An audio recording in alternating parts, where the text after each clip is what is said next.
Gandang baga sa lahat. Nakarang message ko yung kay Sean Mandig na na-picture ko si Engineer Kaplan. So, matay na po siya. Question pa yun. Kasi sabi ng mga nag-comment sa isang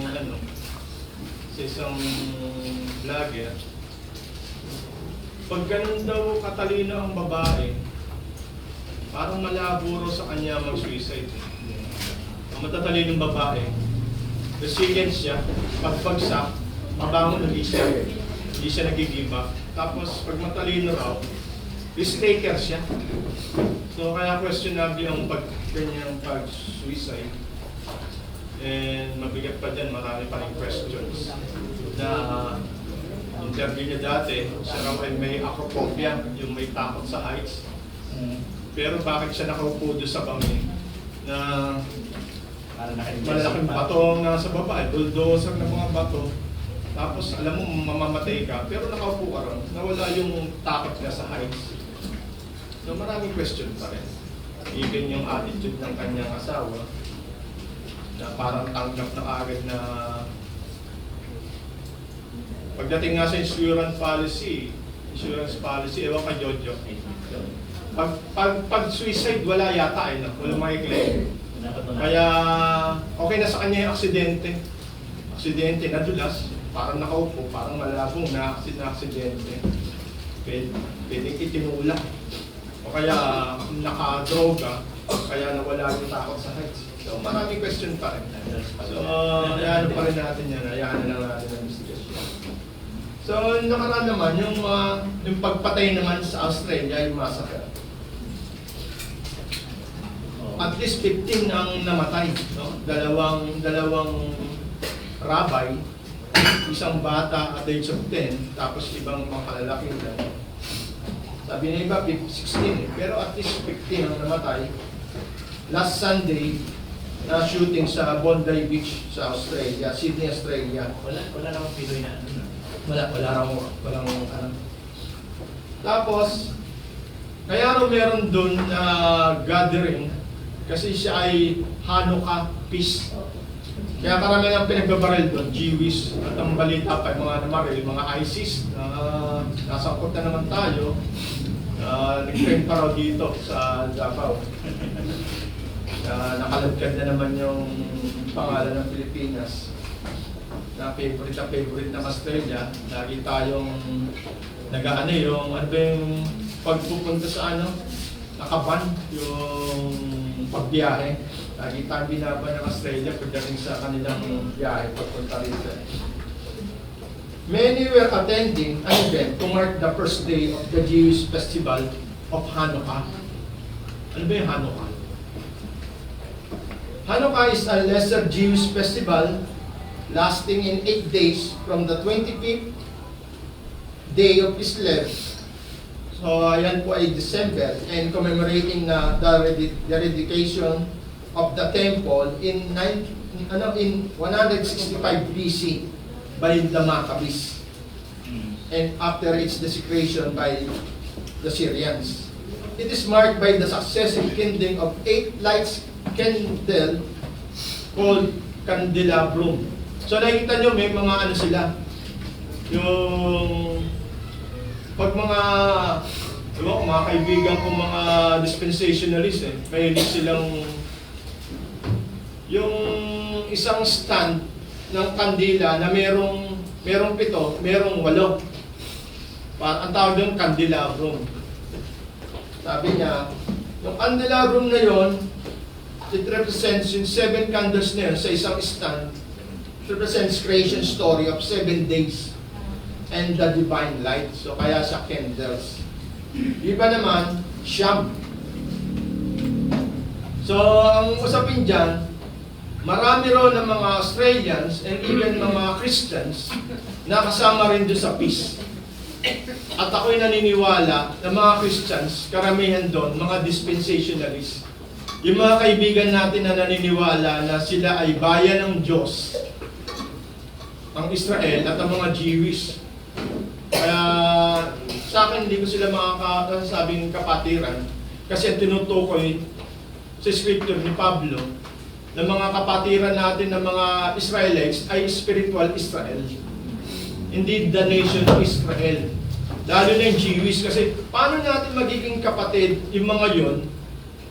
Tingnan niyo yung mga standard dispensationalists. Eh ang Hanukkah nga nire-represent nun, ang reality nun, si Jesus Christ. So yung mga Jews na yun, hanggang nandun, hindi naman talaga sila Christians na kinikilala si Jesus Christ. Kasi naghihintay pa rin sila sa tinutukoy na scripture from the old. Kasi nga, hindi sa nila naniniwala na si Jesus Christ na yung sinutukoy. Kasi ang nasa isip nila, yung king na darating, iaalisin sila sa oppression ng mga bansang sumakop sa kanila. Kaya ang nasa mind nila, ang redemption dun sa Israel. At yung king na yun will last forever. At yun yung sabi sa scripture. Pero hindi nila alam na tinutukoy na nun, dumating na si Kristo. Kaya nga hindi nila matanggap na yung Kristo dumating, yun yung nasa cross. Sabi nga ni Duterte, parang hindi naman nakakabilib yung sinasabi yung Diyos na yan. Pinako sa cross. Parang hindi naman nakakabilib. Tapos later on, makikita mo, mas bilib sa kay Kiboli na nagpahintura ng lindol. So, yun yung ganun din ng mga Hudyo. Kaya hanggang ngayon, naniniwala sila sa nakaladlad na tinuro doon sa mga pista sa Old Testament. Hanggang ngayon sineselebrate nila kasi sa kanila wala pa rin fulfillment yung sinasabi sa Old Testament. Na lahat ng kanilang ginagawang feast ay para sa darating na Messiah, nire-represent niya yung darating na Messiah. Kaya sabi nga, kahit dispensationalist ako, hindi ko sasamahan yung mga yun doon sa pista nila. Eh, hindi nga sila Christians, hindi nga nila kinikilala si Kristo. So, ang problema ng mga dispensationalists yun, hanggang ngayon, yung sinasabi nga na pinagpe-pray pa rin ng nilang Israel pag mayroong gumegera sa kanila. Tutusin, hindi na sila binubuli ngayon, sila na ang mambubuli ngayon. Hanukkah foreshadows the Messiah by emphasizing themes of life, dedication, and deliverance from oppression with Jesus, fulfilling these prophecies as the light of the world and the true temple. Ito na si Jesus Christ, sinasabi sa John chapter 2 verse 21, declaring His divinity during this very festival. Kaya yung sinasabi nga na looking forward pa rin sila. Kaya nila sineselebrate yung festival na yun kasi nakaturo yun sa coming Messiah. Naghihintay pa rin sila sa coming Messiah. So ang tanong, kung ikay dispensationist, consider mo ba silang kapatiran? Are they Christians? Definitely no. Because Jewish people celebrating Hanukkah, our core Jewish festival of lights, are practicing Judaism and not Christianity. They are celebrating a Jewish miracle. So ngayon sa ating konteksto ngayon, may kinalaman po yan doon sa ating pag-aralan, lalo sa buhay ngayon ni Samson, na binasa kanina. Bali, ano siya, yung last or final stage ng life ni Samson. So, sa history, Judaism is an ancient monotheistic religion whose followers are Jews, observe holidays like Hanukkah, celebrating historical events and miracles within their tradition, like the rededication of the temple. And Christianity is a separate religion based on the life and teaching of Jesus Christ with its own distinct holidays and beliefs, though shifting roots on Judaism. So, galing pa rin talaga sa Judaism ang Christianity, pero hindi na tayo naka-stand sa Judaism na gaya ng mga Hudyo. Tayo po ay naniniwala sa mga iniwan na turo in Jesus Christ and even mga holidays. At yun po ay ang ating Lord's Day. So ang ating text po ay patungkol sa buhay ni Samson. So madalas ko naririnig to sa Sunday School. Pero pag-aralan din natin, and susunod na pag-aaralan ko yung sinasabi ng Theology Matters sa buhay naman ni Hope. Yung tatlong kaibigan niya, 4 na kaibigan, yung isa lang ang tumama, pero yung tatlo, ipinalangin niya yung kaluluwa kasi nga mga sablay ang turo. So, sa Fruit Matter series natin, meron naman tayong Theology Matters. Mahalaga po ang theology. Yung iba allergic na dyan pero mahalaga po ang theology, lalo na sa buhay ng isang Kristiyano. Kaya makita mo, ano yung naidulot ni Elihu na turo niya pagdating kay Hope, compared sa tatlong matatanda na dala-dala ang theology na pag ikaw ay pinapaurasahan, may kasalanan ka. Pag ikaw ay naghihirap, ibig sabihin, malayo ang Diyos sa iyo kaya hindi ka nakakaranas ng biyaya. So yun yung theology nila. So babalikan natin yun. So ngayon, tayo sa buhay naman ni Samson at hahango po tayo sa aral sa buhay ni Samson. At muli, inaanyayahan po kayo na manalangin bago tayo magsimula. At alam po natin na ating Panginoon ang sa ating gabay, lalo na sa kanyang salita. Ang kapangyarihan ng Banal Espiritu ang panguna sa atin. Pamaunawaan natin ang malalalim na turo ng ating Panginoon.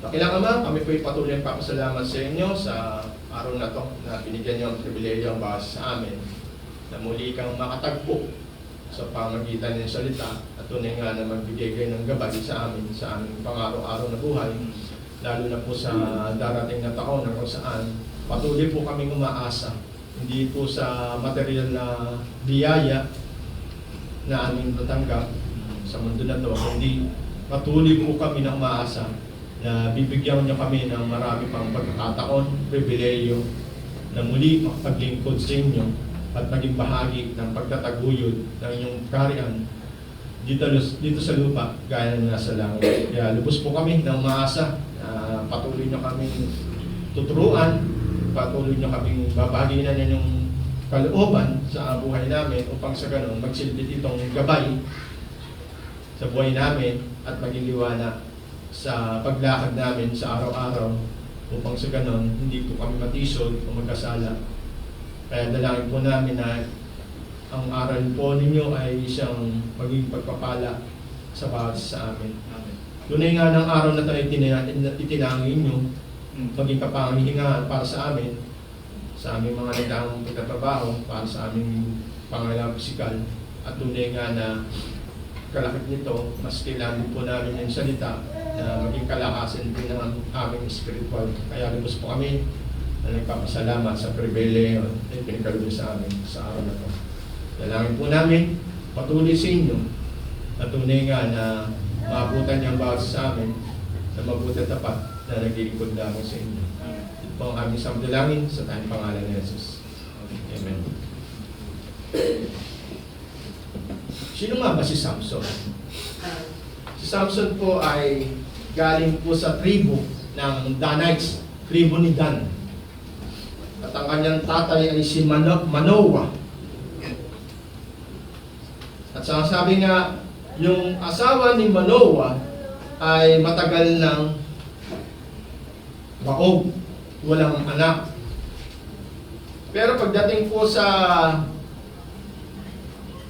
chapter 14 ng Judge, sabi sa verse 3, "And the angel of the Lord appeared to the woman and said to her, Behold, you are barren and have not borne children, but you shall conceive and bear a son." Verse 4, "Therefore be careful and drink no wine or strong drink, and eat nothing unclean." Verse 5, "For behold, you shall conceive and bear a son."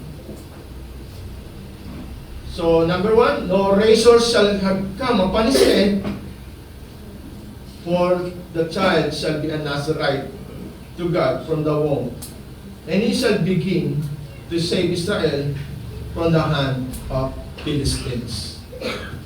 Ang Philistines po ay hindi po siya kagaya ngayon na bansang Palestine.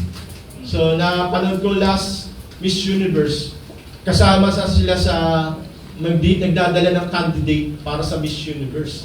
So, naintriga pa nga dahil parang tinaasan pa ng kilay na Israeli na candidate, yung katabi niya na Palestine na candidate. So, binigyan na intriga. Pero hindi, sabi niya, tumitingin lang ako, sabi ng babaeng taga-Israel. Tinitignan ko lang yung mga candidate.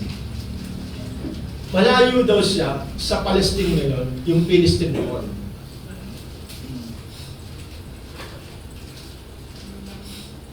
At sabi nga, yung nanay niya, doon nagpapakita yung mga anghel at ipinangako, yung sinasabi niya, magkakaroon siya ng anak na lalaki at siya ay magsisilbing judge, Nazarite na magsisilbing judge para sa bansang Israel. At during that time, ang Philistine po ang napakalakas na kalaban ng Israel. Kaya nung pinanonood ko sa YouTube, even yung mga armas nila, unequal. Bakit? Nanonood ako ng epic na Korean eh.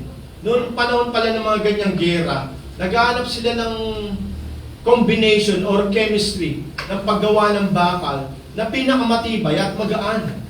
So, ibig sabihin, ang armas ng mga Philistine, hindi mo may kukumpara sa armas ng mga Israelita. Ibig sabihin, pagdating sa gera, pag nagbabanggaan, yung dalawang espada, malalaman mo kung sino ang matibay na bakal. Pag yung isa ay nabungi, ibig sabihin, mas maganda yung quality ng bakal ng isa. At lalo na kung yan ay nabakli nung isa pang espada na kalaban. Ganon daw katibay ang sandata ng mga Pilisteo. Kaya kinakatakutan siya ng Israelita. Pero during that time, sinasabi niya, merong binibigay ang Diyos. Kasi wala pa silang king. After ni Joshua, Judges, bago pumasok yung first king and first Samuel, wala pa silang hari. Puro judge pa lang ang pinadadala.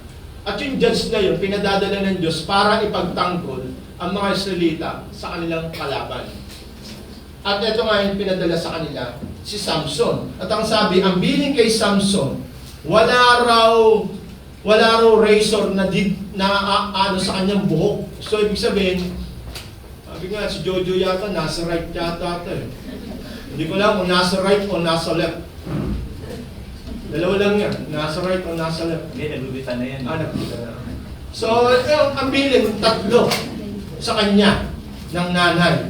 Wag siyang gugupitan, wag siyang iinom ng alak, at sabi, ano pa, wag siyang kakain ng marumi. Sablay na si Jojo. Yun ang tatlong bawal kay ano eh. Pero hindi sinabi dun sa anak ni Manoah na sinasabi ng pagkakakalooban siya ng kalakasan, yung kanyang kalakasan na extraordinary. Wala akong nabasa doon sa sinabi ng anghel. Basta sinabi lang, siyang magiging judge. At sasabi, ito yung tatlong bawal. Bawal gupitan, bawal uminom ng alak, at bawal kumain ng marumi. Okay. Tapos ang buhay ni Samson, tumakbo na ang sinasabi nga nung siya binata na, napunta siya sa lugar ng Palestine at nakakita raw siya ng isang Filistea. Pagbalik ka sa tatay niya, imagine mo, kaaway yun. Pero ang kursunada niya mapangasawa, yung sa kaaway nila. Kaya pagbalik niya, sabi niya sa nanay tatay niya, gusto kong mapangasawa yun. Parang parang nangyari ba sa ating kultura yan? Yung ikaw ang magbabanggit sa nanay tatay mo para mapangasawa mo yung babae na yun. At sila ang parang magdadala sa'yo para mapangasawa mo talaga yung babae na yun. Parang siga ang dating sa nanay tatay niya. Yun gusto mong mapangasawa eh. Kaya nga tumutol yung nanay at tatay niya. Kasi wala bang salipin natin na kursunada ka at doon pa sa kalaban natin, ang kukursunadahin mo. So makita mo, anong violation na yun? Ang violation na yun, yung intermarriage. At ang intermarriage na yun, sinasabing hindi siya itinakda ng Diyos para mapangasawa mo. Doon ka pa sa kalaban, sa itinuturing niyang hindi na bayan. Kaya dadating sa mga Christians, bakit sinabi ng Scripture, even ni Pablo, huwag tayong makikipamatok sa hindi natin kapananampalataya. Tanungin natin si Otep. Alam ni Otep yan eh. Di ba Otep? Huwag ka may pamatok sa hindi mo kapananampalataya. Kasi pag nag-asawa ka nun, sibak ka. Sibak. Yun ang gusto ni Samson. Sinabi sa nanay, gusto niya mag-asawa.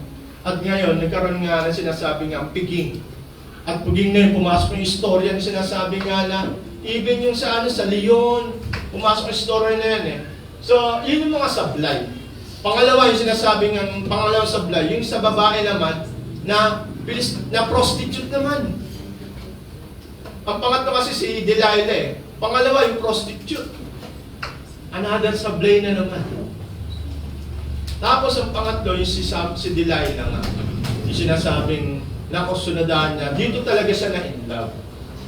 Ang mabigat dyan, yung istorya nga ng dalawa, napakalungkot. Kasi hindi na naman pumasok yung sinasabi nga pag-ibig sa buhay ni Samson. Birayin mo yung sinasabi niya, nasa taas ka, pero ang lungkot ng buhay mo. Kasi pagdating sa pag-ibig, hindi ka makasumpong ng tunay na pag-ibig. Ang mabigat kasi, ang hinahanap mong pag-ibig, hindi naman nirekomenda para doon ka tumibig. Kaya hindi mo makuha yung tunay na pag-ibig para sa iyo. Okay. Pasok tayo sa ating teksto. Judges chapter 16, verse 23.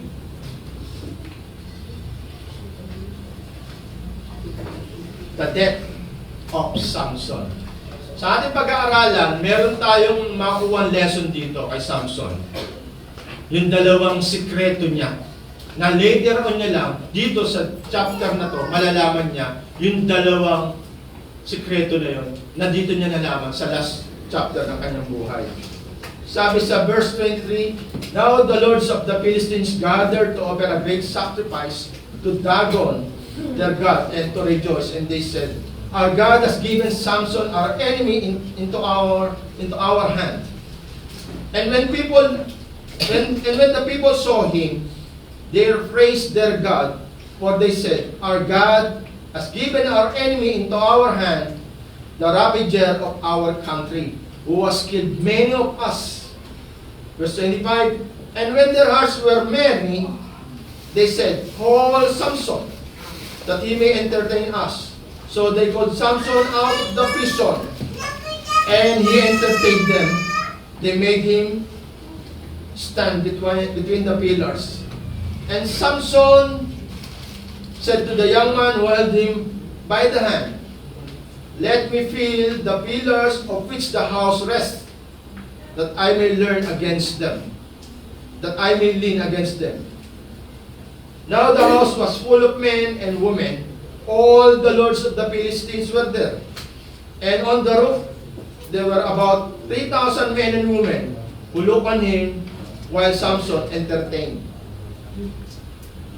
Then Samson called the Lord and said, O Lord God, please remember me and strengthen me only this once. O God, that I may be avenged on the Philistines for my 2 eyes. And Samson grasped the 2 middle pillars on which the house rested and leaned his weight against them, his right hand on the one and left hand on the other. And Samson said, Let me die with the Philistines. Then he bowed all his strength, and the house fell upon the lords and upon all the people who were in it. So the dead whom he killed at his death were more than those who had killed during his life. Then his brothers and all his family came down and took him and brought him up and buried him between Sora and Saul in the tomb of Manoah, his father. He had judged Israel 20 years. Ito last part na to, marami tayong kukunin na teksto rito. Pero makikita natin, bago umabot yung last part na to, ilang beses kinulit ni Delilah si Samson para sabihin ang sekreto niya ng kanyang kalakasan. Alam niyo ba kung ano yung magkano yung ibinigay na reward ng mga leader doon kay Delilah para gawin niya yung ipinag-uutos nila? Ang sabi, yung 11,000 silver shekels. Ang shekels ay nagtitimbang siya ng 9.6 grams. Sa panahon natin, kung each of them, so 4 or 5 ang nagbigay ng 11,000 silver shekels, ang sabi, it's a huge fortune. Sa panahon natin, ngayon, estimate widely from hundreds of thousands to millions of US dollars. Kaya makita mo, bakit nagawa ni Delilah kay Samson? Nalokohan siya. At sabi nga, bakit kaya bumigay si Samson? Sabi sa verse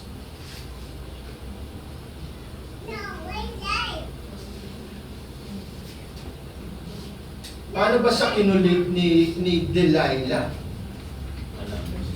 Ang sabi sa verse 15 ng chapter 16, and he said to him, how can you say I love you when your heart is not with me? You have mocked me this 3 times. So, 3 beses na nang niloko si Delilah. Hindi sinasabi totoo. And you have not told me where your great strength lies. And when she pressed him hard with her words, day after day, and urged him, his soul was vexed to death. Sabi sa verse 16. Ibig sabihin, ano ba sabi ni Haring Solomon? Mas maganda pa raw ang tumira ang lalaki sa ibabaw ng bubong doon sa corner kaysa ng kanyang asawa na nagir doon sa loob ng bahay. Ibig sabihin, ang ginawa ni Delilah, day after day, ibig sabihin, maya't maya, kinukulit. Yung sinasabi niya, paano mo sasabihin mahal mo ako, pero hindi mo naman ibinibigay sa akin ang iyong puso. Ibig sabihin, hindi sinasabi yung totoo sa kanya. So, inuulit-ulit yun hanggang sinasabi nga, his soul was vexed to death. Ano ba sa Tagalog no? Ano ba sa translation sa Tagalog? Kasi hindi niya sinasabi yung totoo eh. Kung saan nanggagaling ang kanyang kalakasan. Pero sabi, day after day, sabi nga, hour and hour, hour after hour, minute every minute, second every second. Hanggang sa sinasabi nga, he was vexed. His soul was vexed unto death. Naalala ko ito na yung sinabi nga ni Haring Solomon, mas maganda pa tumira sa bubong kaysa kasama ng isang nagir na asawa sa bahay. Kasi hindi talaga komportable. Mas komportable pa rin doon sa taas ng bubong. Ang pagdating ng verse 17, and she told her all his heart, and said to her, a razor has never come upon my head, for I have been a Nazarite to God from my mother's womb. If my head is shaved, then my strength will leave me, and I shall become weak and be like any other man. So, binanggit niya na sa kakulitan ng kanyang, hindi pa yata asawa yun, lover niya, si Delilah. Actually, hindi niya lover eh. Siya lang ang lover. Kasi nakuha sa, sa bribe si Delilah. At yung sinabi na ni Delilah, ni Solomon yun, tinawag na ni Delilah ang mga Pilisteo. At sabi, and when he said, the Philistines are upon you, Samson, and he woke from his sleep, and said, I will go out as at other times, and shall make myself free. So, ibig sabihin, binabanggit niya sa pagising sa kanya ni Delilah, yung nakagisnan niya sa una At pangalawa, na panluloko sa kanya ng mga Pilisteo, natatakasan niya. Lalo na doon sa prostitute, tinakasan niya yon. Yung in-expect na pag-alis niya, aabangan siya, inagahan niya ang pag-alis. Midnight. Kaya sabi nga ni Samson, gagawin ko ulit. Gagawin ko ulit kung anong ginawa ko na pagtakas. But he did not know that the Lord has left him. Hindi niya alam na iniiwan na siya ng Diyos. Ibig sabihin, kala niya, magagawa niya pa rin yun. Ibig sabihin, yung continuous compromises and continuous obedience niya, parang nangyari sa nakaraan, yung paano ginawa ni Saul, iniiwan na siya ng Diyos. So, ibig sabihin, sa pag-iwan sa kanya, nawala na yung kanyang pamaraan kung paano atakas at kung paano niya rin didepensahan ang sarili niya sa mga Pilisteo. Ibig sabihin, nawala na rin yung kanyang taglay na lakas. Sabi sa verse 21, and the Philistines seized him and gouged out his eyes and and brought him down to Gaza and bound him with his bronze shackles. So, ibig sabihin, tinanggal yung kanyang mata. Actually, kung meron ka pang lakas, basta tinanggal yung mata mo, mahuhuli ka pa rin kasi nawala na yung sight mo. Pero may lakas ka pa. Ibig sabihin, marami ka pa rin mapapatay mapagtatanggol mo pa rin sa sarili mo. Pero tanggal nila yung mata mo kasi hindi mo sila nakikita. Pero hindi nila magagawa yun kung nandun pa rin yung kalakasan ni Samson. Kaya ma-imagine mo, tinanggal yung kanyang mata. At sabi nga, ano kaya mararamdaman ni Samson? Yung yabang niya sa kanyang sarili at pagiging siga, kala niya sa kanya nanggagaling yung kanyang kalakasan. At lahat ng opportunity para makatakas sa kaaway, nawala rin sa kanya yung opportunity na yun. So imagine mo kung ano yung iniisip ni Samson during that time nung nasa prison siya. Meron siyang kadena na bronze. Ang sabi, bronze. At sabi nga, nag-ano siya, paikot-ikot siya doon sa gilingan. So kung paano siya pinaparusahan doon sa prison. At pero sabi nga, sa verse 22, but the hair of his head began to grow after he had been shaved. So ano ibig sabihin ng verse 22? Bakit sinabi ng Lord na unti-unti na tumutubo ang kanyang buhok? Bakit? Kasi during that time, after nung sinasabing pagkakauli sa kanya at pagkakatanggal ng kanyang mata, na-realize niya, hindi sa kanyang kalakasan at hindi sa kanyang husay at galing, kaya siya nakakawala sa kanyang kaaway. So during that time, nung nasa prison siya, nagre-repent na si Samson.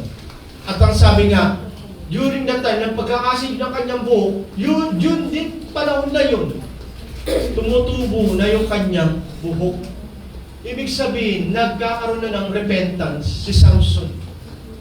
Dahil na-realize niya, ang kanyang pinanggagalingan ng kanyang kalakasan, yung kanyang obedience, at ang kanyang devotion. Hindi dahil sa kanyang sariling kalakasan. Kaya ngayon, pagdating doon, yung sinasabi nga sa verse 24, kala ng mga Pilisteo, mas malakas ang kanilang Diyos na si Dagon. Sino ba si Dagon? Si Dagon, nung nire-research ko, siya raw ay parang Diyos na kamukha ng isang Shokoy. Ang mermaid ay Serena. Ang Shokoy ay Merman. So, mermaid, Merman. Si Dagon daw ay sa verse 23, kaya sinasabi rin sa Joshua chapter 15:41 and chapter 19:27, kay Joshua bet Dagon.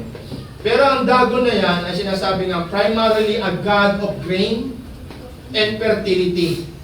Father of gods, fish like lower half, looks like a merman, half man and half fish. So mistiso, kalahating isda, kalahating tao. So, ganun daw sinasabi nila si Dagon. At ang sabi sa verse 24, si Dagon daw ang nagbigay sa kanila kay Samson. Kala pa rin nila, mas malakas ang Diyos nila sa Diyos ni Samson. Hindi nila alam, ang Diyos na ni Samson, ang napilitan ng ibigay sila sa kanila, si Samson. Gaya ng Israelita na sinasabi nga, napaka-unfaithful, disobedient. Kaya ang sabi, ibibigay ko na kayo sa inyong kaaway. Wala na yung protection because of yung disobedience. And sinasabi nga, yung devotion nila na wala at napunta sa Diyos-Diyosan. Kaya makita mo, ang ginawa nila kay Samson, inalabas ni Samson para i-entertain sila. Sabi nga, paano ba sila i-entertain ni Samson? Actually, makita mo lang si Samson na nakikita nila dun para sa collision na yun. Isa ng malaking kasiyahan sa kanila kasi nabihag na nila yung kaaway nila na napakaraming pinatay sa kanila. Imagine mo, yung unang asawa niya, hindi lang pinatay. Yung kanilang sakahan, yung mga tanim, nanghuli siya ng 300 boxes. Tapos pinagbuhol niya yung buntot. Nasa pagitan nun, yung sinasabi nga sulok, para patakbuhin yung 300 na yun, nadala-dala yung sulok. Kaya nasunog lahat ang kanilang pananim.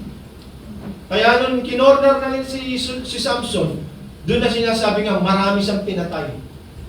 Kasi ang ginawa nila, pinatay niya yung unang asawa nila at yung tatay nun, at sinasabi nga, marami na siyang pinatay. At sabi nga, wala, innocent na ako pagdating sa kamatayan niya. Ibig sabihin, yung point dito, doon pa lang sa sinasabi nga na chapter 14 verse 4 na hindi naintindihan ang nanay niya. Okay. Tingnan natin. Actually, sa chapter 14 pa lang, meron ng tanong ang nanay niya kay Samson.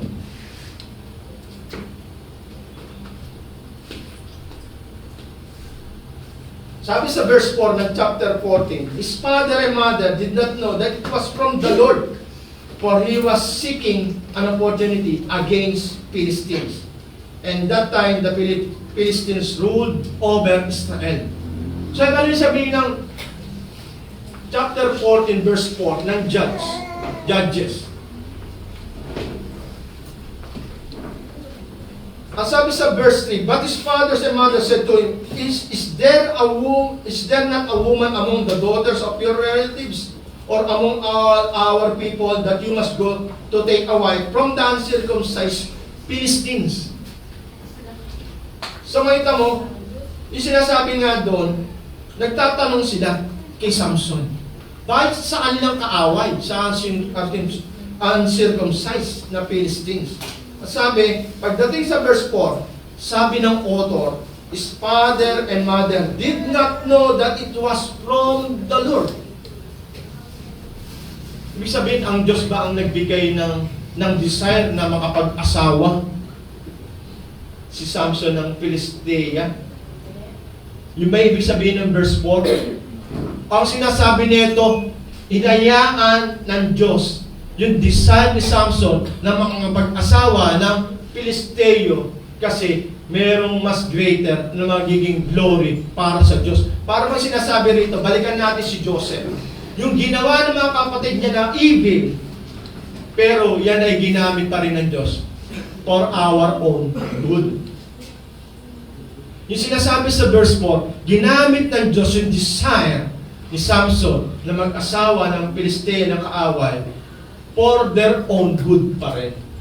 Bakit? Kaaway nga nila ang Filisteo simulat sa pool. Tapos makikipagkaibigan ka at makipagniig ka dun sa mga kaaway mo. Kaya nangyayari, sinasabi nga, yung tumakbo yung istorya, yun ang naging dahilan kung bakit marami siyang napapatay na Filisteo dahil sa kanyang love life. Ginamit pa rin ng Lord yung kanyang desire sa mga enemy para mas lalong matupad yung layunin ng Diyos pagdating sa pagiging judge niya. To banish, to annihilate Philistines. So yun po yung sinasabi sa nangyari na to. Nakaka-connect ba kayo? So yung sinasabi nga, yung sa pamagitan ng last part ni Samson, dito niya nakita yung tunay na dalawang sekreto na hindi niya nalalaman his entire life. These two weaknesses, yung sinasabi niyang romance and revenge, yung pagiging mainutin ng ulo niya.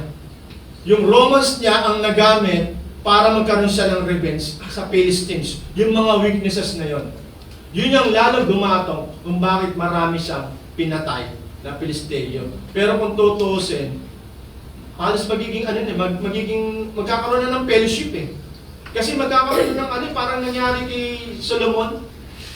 Kaya bumagsak si Solomon kasi yung alliance niya ang naging reason kung bakit din sila naapektuhan na sumamba sa Diyos-Diyosan. At marating sa kanila yung Diyos-Diyosan hanggang doon sa portico, sa temple na ginawa niya para lamang sa Diyos ng Israel.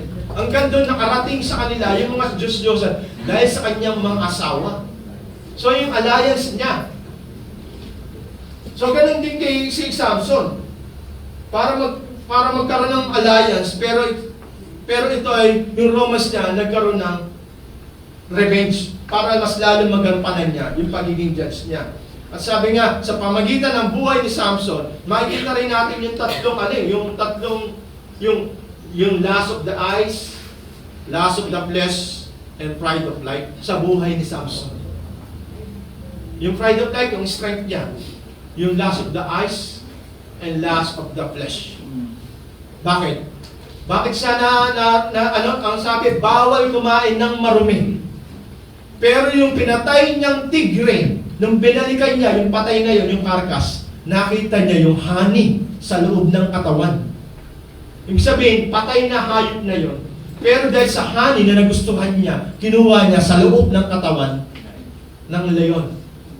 Ang mabigat dyan, dinala niya pa yun nang hindi niya alam, hindi sinabi sa kanyang magulang. Galing sa loob ng katawan ng layon, kakas ng layon, yung honey. Tingin mo, sinabi na yun sa nanay-tatay niya, kakainin ng nanay-tatay niya yun? Hindi. Pero nilihim niya yun. Kaya pumasok nga sa riddle yun eh. Pumasok yung riddle. Ano ba yung riddle? Yung bugtong ba yun o sa lawi kain? Riddle. Bugtong. So, pumasok yung lion sa kanyang honey doon, sa kanyang bugtong. Dahil silang nakakaalam nun. Pero ngayon, ano yung two secrets ni Samson? Dito sa ating pag-aaral na to. Dalawang sikreto niya ngayon. Yung kanyang true love. Ngayon niya lang nalaman kung sino yung kanyang true love. At ang pangalawa, yung kanyang true strength. Later part niya lang nalaman, yung kanyang sikreto na yun. Na entire life, hindi niya nalaman. Kasi tatlong babae ang dumaan sa kanya, hindi niya nasupungan ang tunay na pag-ibig. At dito rin nasupungan kung nasan nanggagaling talaga ang kanyang talakasan. Dahil sa kanyang repentance, na-realize niya ang strength niya nanggagaling sa Diyos, hindi dahil sa kanyang katawan. Okay? So yun po yung ating dalawang pag-aaralan. Sabi sa chapter 28 and verse 30, he called up on the Lord, seeking to remember Him and requesting to strengthen once more than I must avenge his two eyes gods and let him die with the Philistines. So verse 28 and 30. Yung sinasabi nga, nung binabanggit niya yung verse 28 and 30 sa chapter 16, kasi nakita niya na ang tunay na nagmamahal sa kanya. Imaginin mo, yung Diyos na yun, after ng kanyang i-abandon siya. Actually, si Jesus Christ in-abandon din niya sa cross. My God, why hast thou forsaken me? Hindi dahil sa kanyang kasalanan, kundi dahil sa kasalanan natin. Hindi na makatingin sa kanya ang banal na Diyos. Dahil nasa kanya lahat yung kasalanan mo at kasalanan ko. Binor niya ang kasalanan natin. Yung mga lahat ng inilapit ng Ama kay Kristo, siya yung nagbayad ng kanyang utang. At sabi sa verse 28 and 30, nakita niya na ang tunay nagmamahal sa kanya, ang kanyang Diyos. Na sinasabi nga, from barren na nanay. Yung pagdating sa siyensya, malabo na magkaroon ng anak. Pero ibinigay yun sa kanyang magulang bilang pangako at ang sabi nga, para maglingkod sa kanilang Diyos. At sabi magsilbing bilang judge. Kasi alam niya na ang consequence ng kanyang unfaithfulness, ng kanyang compromises, ng kanyang disobedience, alam niya na yun ang naging daan kung bakit nawala ang kanyang kalakasan. Kaya sinasabi niya, yung kanyang obedience and devotion, yun ang kanyang source of strength sa Diyos. Sa Diyos niya nakikita, nalaman na ang gagaling ang kanyang kalakasan. Pero dito muna, nakita niya, ang tunay na magmamahal sa kanya ay ang Diyos. Hindi siya tumingin doon sa kanyang nakaraan o mga kasalanan. Ang nakita lang ng Diyos, tapat siya na humihingi ng pagsisisi at ng kapatawaran. Kaya nga sabi nga, during that time, tumutubo na ulit yung buhok eh. Kasi during that time, nakita niya in an instant, hindi galing sa muscles ko, hindi dahil sa lakas ko, nanggagaling ang aking kalakasan. Nakita niya ang tunay na sikreto ng pag-ibig, ang Diyos na pala. Hindi siya nakatingin sa mga loopholes, sa mga flaws, sa mga shortcomings, sa mga kasalanan at mga kamalian ni Samson. Ang hinihiling niya lang, parang naalala ko yung kwento ng prodigal son. Kahit na, sabi nga, kung yung tatay niya ay may mga alipin, ibig sabihin, kung tatay ka at lalapit sa iyong anak, kung yan ay nagtrabaho sa babuyan, ano itsura niyan? Ano yung amoy niyan?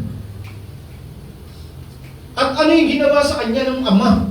Ay, ng anak niya sa kanyang ama. Pero sabi, nung bumalik siya, ang ama pa ang humabol, wapunta rin sa kanyang anak. Parang baliktad. Siya pa yung tumakbo palapit sa kanyang anak na nagsisisi. Yung anak niya na nagtrabaho sa babuyan at kumakain ng pagkain ng baboy. Imagine mo kung ano yung itsura nun. Ganon din yung naranasan ni Samson. Na eto yung kanyang napakaraming sablay, napakaraming kasalanan, pero still, minahal pa rin siya ng kanyang Diyos. Pinatawad pa rin siya. Unlike King Saul, even sa last part ng kanyang buhay, sinabi na nga ni Prophet Samuel, eto mangyayari sa iyo. But still, hindi pa rin siya naniniwala. Larga pa rin siya. At hindi siya umabot sa repentance. Hindi siya umabot sa genuine, even at sincere repentance. Ang nasa isip niya pa rin, yung kanyang magandang reputasyon sa kanyang nasasakupan. Pero si Samson, kaya sabi bumabalik na yung buhok niya at tumutubo na ulit. Kasi nagkaroon siya ng genuine repentance. Pinamukha sa kanya ng Diyos na hindi dahil sa iyong kasalanan, anong kalakasan. At hindi dahil sa iyong diskarte, kaya ka nakakatakas sa kalaban. Yun ay dahil sa akin. Kasi ikaw ay pinili ko para maglingkod. Para sa akin. Kaya dito sabi nga, even yung sinasabing kamatayan, tinanggap niya na. Kasi alam niya, yung mga ginawa niyang palakasan, ang resulta niya, kamatayan.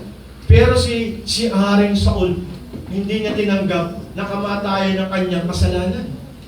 Yung pangalang witch dun, alam ng kamatayan ng punishment dun eh. Even yung nagkonsulta, alam niya na kamatayan ng resulta nun. Kasi nasa batas nila yun. Pero hindi pa rin siya pumasok sa sinasabing repentance. Pero ito si Samson, lumapit siya sa Diyos at humingi ng tawad. Kasi ang kanyang Diyos, still a merciful and a kind and a forgiving and merciful God. God's love seek not on who we are, but on who He is. A merciful and a gracious God. Hindi siya nakatingin sa iyo pag humihingi ka ng pagsisisi sa nagawa mong kasalanan. Kasi sa Diyos siya. Nakatingin siya sa sarili niya. Kasi siya ay merciful and gracious God. Yan ang ating first point. His true love. God's mercy are not limited by our flaws. Kaya naalala ko sa Romans, ano sabi? When sins abounds, grace abounds all the more. Bakit? Dito pa lang sa verse 4 pa lang ng chapter 14, yung sinasabi nga, yung nangyari kay Joseph, eto yung kasalanan nyo ng mga kapatid niya. Pero ginamit siya ng Diyos para sa ating kabutihan. So sinasabi nga, yung desire ni Samson na mga pag-asawa ng hindi kanilang lahi ng kaaway, ginamit din ng Diyos yun para sa kanilang kabutihan. Judges 14 verse 4. Yun yung sinasabi doon sa teksto na yun. Kasi ang Diyos, ang kanyang habag ay hindi nalilimitahan ng ating kasalanan at kamalian. Because, ang sabi ni Pablo, when sins abounds, grace abounds all the more. Kasi sovereign God siya. Sometimes the Lord casts away the things given part of us to see Him more than we have. We have them. His eyes to really see who God is, even His strength. Parang, eto yung mga inaasahan mo, yung mata mo, yung kalakasan mo, tinanggal na lahat yun para makita mo kung sino talaga ang nagmamahal sa iyo, yung pinagbumulan ng yung kalakasan. Hindi dahil sa yung mata, not by our sight. Kaya nga, we must live not by our sight, but we must live by our faith. Kasi etong mata natin, nakita sa gospel, pag etong pinagmumula ng kasalanan, tanggalin mo. Ano pa? Sa kamay, paa. Lahat pinagmumula ng kasalanan. Pag tinanggal mo lahat yun, lubos tayo, lahat tayo, ibig sabihin, ikaw rin, buong buo, pupunta ka na impyerno. Ganon din yun. Kaya sabi nga, yung mata niya tinanggal. Kasi ito yung magiging dahilan, para hindi siya manampalataya sa Diyos. He lived by sight. Tinanggal yun. Nakita niya ngayon kung sino yung tunay nagmamahal sa Kanya. Kasi yung Diyos na nagmamahal sa Kanya, ang Kanyang haawa ay hindi nalilimitahan ng ating kasalanan. Kaya nagtataka ako, bakit sa isang tao, imbis na lumapit sa Diyos, pag nagkakasala siya, mas lalo pa siyang lumalayo. John chapter 3, verse 19. Pero ang sikat yung verse 16 eh. For God so loved the world. Pero ang sabi sa verse 19, eto ang verdict. Eto ang katotohanan. Mas gusto ng tao na lumayo sa Diyos. Bakit? Hindi siya lalapit sa liwanag kasi malalantad ang kanyang kasalanan. Mas mananatili siya sa dilim. Kasi marami siyang kasalanan ginagawa. That's the verdict. Ibig sabihin, yun yung reality, yung natural.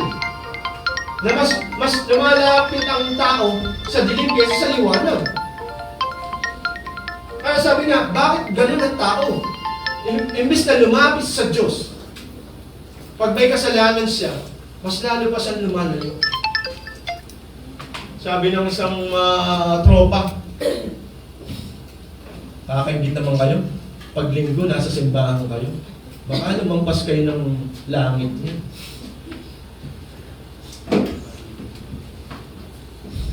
At sabi, parang ano ka pa rin naman eh. Hindi ka na ba nagkakasala? Nakasala pa rin. Kaya nga ako pumupunta ng simbahan eh. Kaya nga ako lumalapit sa Diyos eh. Kasi makasalanan ako. Nakakuha niyo ba? Hindi pwedeng yung mga nasa simbahan, mga taong hindi nagkakasala. Ang simbahan, parang ospital yan. Ang sabi ni Cristo sa gospel, ano sabi niya? Sino nangangailangan ng doktor? Ang may sakit. Sino nangangailangan ng tagapagligtas? Yung makasalanan.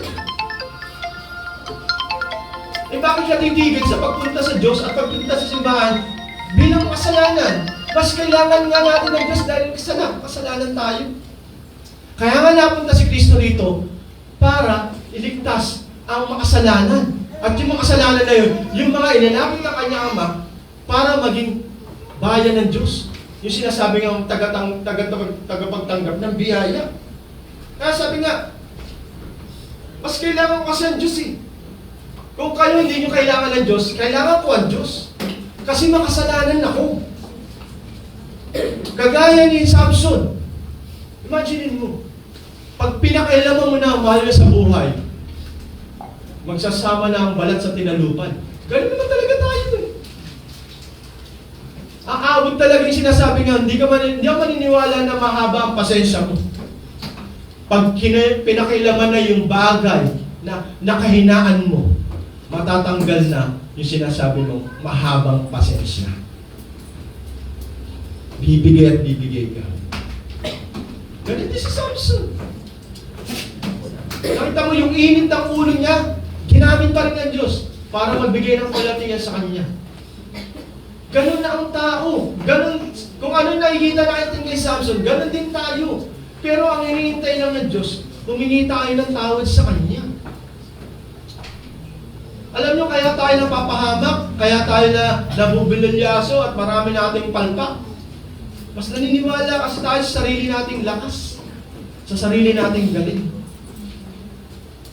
At nahihiya tayo lumapit sa Diyos para humingi ng tawad. Pero sa ginawa ni Samson, nakita niya kung sino yung tunay na pag-ibig niya sa entire life niya. Ang mabigat niyan, akalungkot lang, laging last part. Pero okay na yun, kaysa naman mangyari doon sa mayaman na napunta sa impyerno o kaya ni Haring Saul na even in his last part, hindi niya na-realize ang tunay na nagmamahal sa kanya. Pangalawa, sa verse 20. Tingnan natin sa verse 20. 16 verse 20.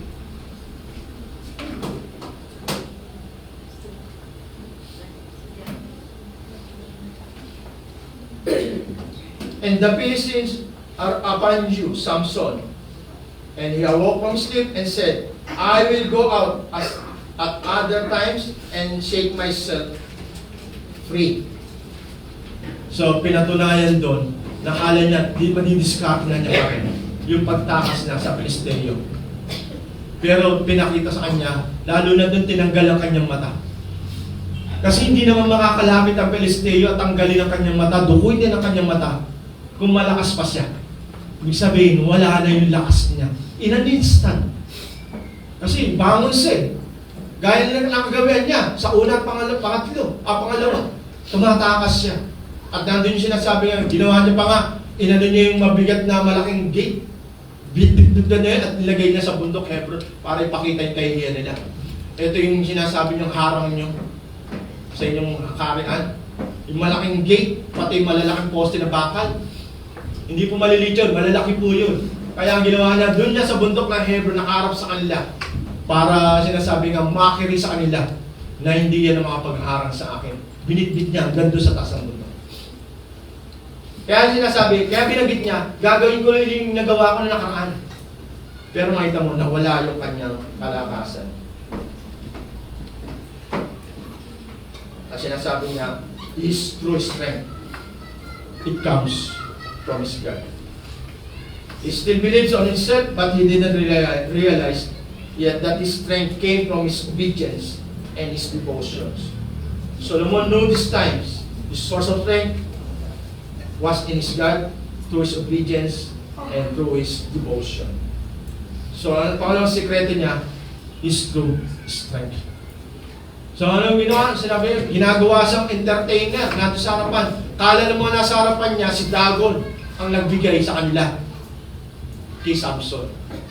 Pero hindi nila alam, yung Diyos nila, Diyos-Diyosan lang yun, at ang Diyos ni Samson ang tunay na Diyos. At ang sabi nga, ano ginawa ni Samson?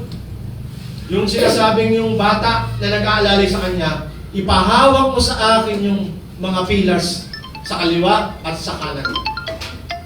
Alam niyo, dito ko nakita yung sinasabi nga na cornerstone na sinasabi sa New Testament. ang cornerstone, siya yung sinasabi ng pundasyon kung saan nandun lahat ng agapay, yung kabuuan ng isang tahanan, ng isang palasyo. Pag ginalaw mo yun, babagsak sa lahat. Hindi kaya sa atin, wala ka nang tatawag ng cornerstone. Sa isang bahay, ang ibig sabihin sa kanila, dun, yung pangunahing muhon, poste, tapos doon lahat nakatukod. So yung pillars na pinasabi niya rito, ipahawak mo sa akin kasi bulag siya. Hinawakan niya yung dalawa na yun.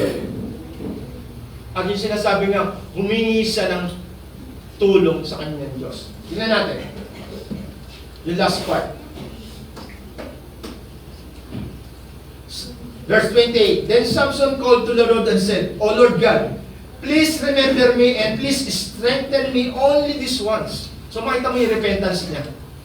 Na alam niya na nanggaling yung kanyang kalakasan. Hindi dahil sa kanyang muscle at sa kanyang laki, kundi sa kalakasan galing sa Diyos. Ang sabi nga, O God, that I may be avenged on the Philistines for my two eyes. Kasi yun lang ginawa sa kanya. Tinanggal yung kanyang mata. And Samson grasped the two middle pillars on which the house rested, and he leaned his weight against them, his right hand on the one, and his left hand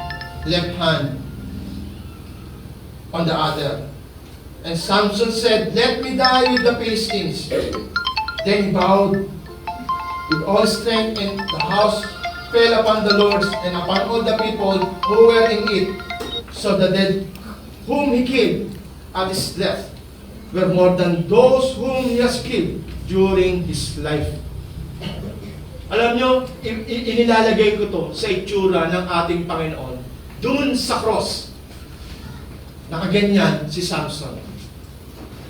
Ang sasabi, yung pillars na yun, doon lahat lahat na naka-rest ang lahat ng buong palasyo.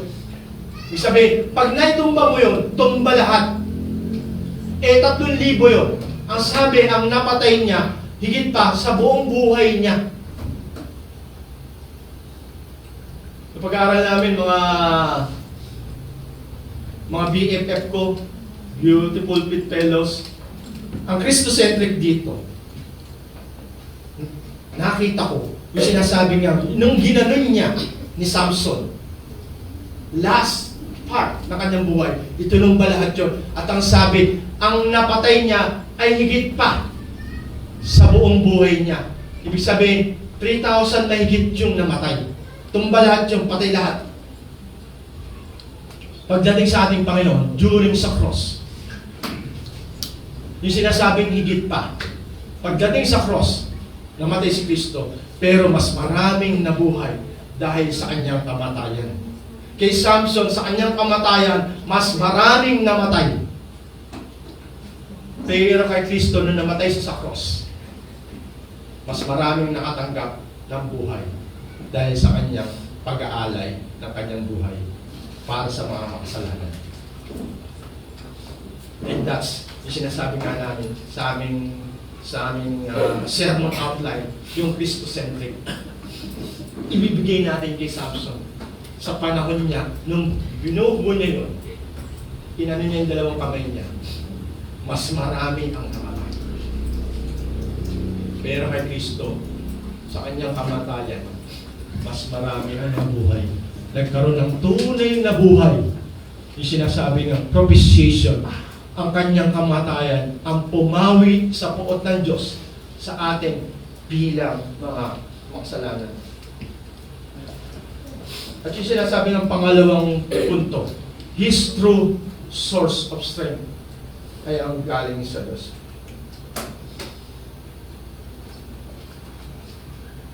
Despite his shortcoming,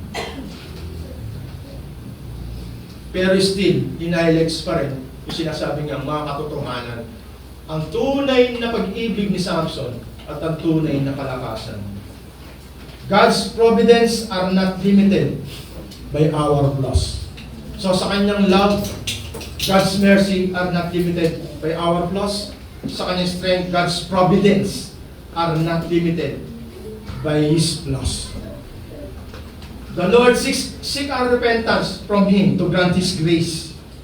Forgiveness upon stubborn sinners like us, like Samson, on whom been unfaithful many times, but His sovereignty overrules our sins, showing He can work through our flawed human choices, even lust, to achieve His purposes of delivering His people. Samson killed more than his entire life sa verse 30. Pero kay Jesus Christ, sa kanyang kamatayan, ang sabi, ibinuhos sa covenant, sa New Covenant, ibinuhos. Kung sa Old Testament, sa Old Covenant, paunti-unti. Pero pagdating sa cross kay Jesus Christ, ibinuhos yung biyaya. Ibig sabihin sa kanyang kamatayan, mas marami ang naligtas, nakatanggap ng buhay.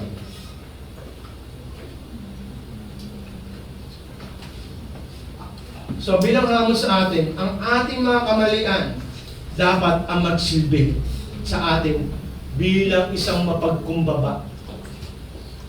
Naalala ko nakaraan kay Saul, imbis na magsisi at humingi ng tawad, narami siyang palusot. Sa atin, sa nangyari kay Samson, dapat mas lalo daw tayo maging mapagkumbaba. Kaya nga tayo hari ng sablay eh. Kaya nga tayo maraming pagkakamali eh. Para ipakita lalo ibaba tayo. Hindi tayo Diyos. Hindi nagkakamali. Nilikha tayo ng Diyos. Tayo ay mga nilikha ng Diyos. Natural na magkamali. Kaya nga nandiyan yung Diyos na mabaging eh. Nararapat lang na bilang mga anak ng Diyos na makasalanan, matuto tayo magpakumbaba. Aminin natin na nagkamali tayo. Aminin natin na nagkasala tayo. Dapat yung ating pagkakamumbaba, ang sinasabi nga na nakis natin bilang mananampalataya. Kaya nga ako nasa simbahan kasi kailangan ko ng biyaya ng Diyos. Si Samson, tumingin sa kanyang kalakasan, sa kanyang lakas. Hindi na siya tumitingin sa Diyos, tumutingin na sa kanyang galing. Sarili niya ng diskarte. Hindi niya na naalala ang Diyos. Pero nung binagsak siya, nakita niya kagad, hindi pala galing lahat ito sa akin, galing lahat ito sa Diyos. His overconfidence on His strength will separate us from God, on whom is the true source of our strength. Without God, human strength is limited. Gaya na sinasabi sa Zechariah chapter 4 verse 6. Ngayon kung alam ni Sister Edna to, madalas natin ginagamit to eh. Not by might, not by power, but by my spirit, says the Lord. Zechariah chapter 4 verse 6. Without God, human strength is limited. So bilang pagtatapos, sa final stage. On the final stage of Samson, he finally realized that his strength came from obedience and devotion to God, not on his own. In spite of Samson's shortcoming and disobedience, God's mercy and providence are not limited by our flaws and sins. His final act of valor shows that in the humiliation and brokenness of his last days, he had come to truly depend on the Lord. He became a hero of faith by trusting God to use him in death and bring him into His presence. God's mighty power can override human weaknesses to accomplish His sovereign purposes. He finally then realized that his true love and the one who truly loves him is his Lord God. And the ultimate and true source of his strength is also the one who loves him most unconditionally. Gaya na nangyari sa verse 29. Sabi nga, Samson grasped the two middle pillars on which house rested, and he leaned his weight against them, his right hand on the one, and his left hand on the other. It represents Jesus Christ as the cornerstone. Doon na lang siya sumandig at nagtiwala sa harapan ng mga Saduceo bago siya mamatay. It represents Jesus Christ, the cornerstone on which Samson held left and right. At ang sabi niya, let me die with the Philistines. Pero ang sabi, pagdating sa Panginoon, but the Lord was no sin, gave His life for the sinners, His right hand on the one end, and His left hand on the other side of the cross. And instead of dying with, gaya na sinabi ni Samson, sabi niya, let me die with the Philistines. Ang sabi ng ating Panginoon, let me die for the sinners of whom you appointed to life since the world began. Ang sabi ni Samson, let me die with the Philistines.